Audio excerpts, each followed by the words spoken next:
Ngayon, mapagpalang gabi po sa bawat isa at ngayon po ay nandito pa rin sa ilalim ng tubig yung ating camera at napakarami pong maliliit na isda. Ayan po, di ko alam kung ano isda yan, maliliit po pero napakarami. Medyo malabo lang po yung tubig kasi medyo pahapon na yan. Ayan, at mag-green. Ayan, tapos may isang malaking dumaan dito, dadaan. Ayan, dumaan na yung malaking isda. Ewan ko kung anong isda yan, bangus ba yun? Tapos, ayan, ito pa rin yan. Nasa ilalim. Nasa flooring na yan. Yan.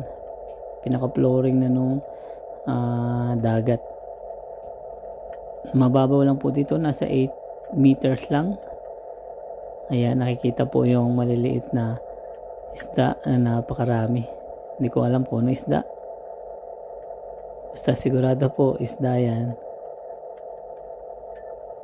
Ngayon, at maraming salamat po.